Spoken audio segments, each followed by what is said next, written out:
So I'm joined now by Tom Kertscher, PolitiFact Wisconsin reporter. Tom, welcome. Thanks, Dave. So Governor Walker, who is gearing up for his re-election bid in 2018, has been saying things around the state like the economy is in great shape, and what has he been saying, and what did you find?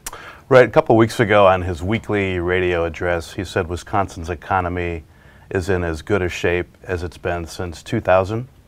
It's a bold, broad claim, caught our attention, so we decided to check it out. And what was the rating that PolitiFact Wisconsin gave that? We rated his statement half true. It's partially accurate. On some measures, Wisconsin's economy is as good or better than it was in 2000, but not on others. But it goes farther than that. So the unemployment rate clearly is in great shape. And I think he's also said, I'm not sure you rated this, but he's also said that more people are working in Wisconsin than ever before. Also true, but there's more to it than that. So unemployment rate, very low, but what about other measures of employment? The unemployment rate, of course, is an important measure, but it's pretty narrow. That's the one he relies on a lot. And in fact, it is as low as it's been. It's under 4%, as low as it's been since 2000. But we also looked, after talking to a half a dozen economics professors around Wisconsin, we looked at other measures.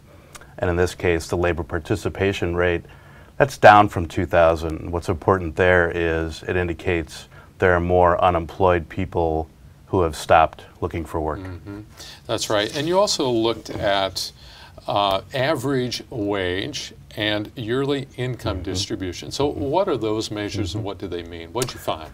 Yeah, wages are pretty much what it sounds like, the wage you're paid at work, although it also includes things like benefits.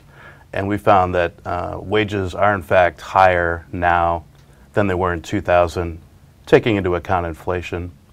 But then we also looked at income, and what we found there is people at the upper end of the scale, the top 10%, now have more income, again, taking into account inflation, than the bottom 90%. In other words, they're farther ahead, the top 10% are farther ahead of the bottom 90% than they were in 2000.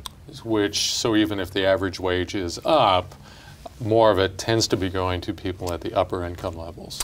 Income, not only from wages, but things like investments, and the income measure we looked at also takes into account things like welfare benefits. Okay. And then finally, you looked at GDP per capita, so that's gross domestic product per capita, and the poverty rate. And explain those, and what did you find?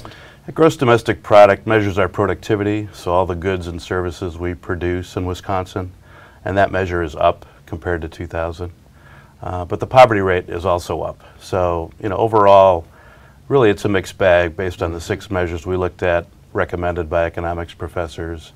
Some of the measures, 3 of them, unemployment, wages, GDP, are all better than 2000, but income distribution, the poverty rate, and the labor participation rate are not as good as 2000. So that's why we came up at half true for Walker's statement. All right. So Tom Kertscher of PolitiFact Wisconsin, thanks so much for that update on Governor Walker's statement on the economy.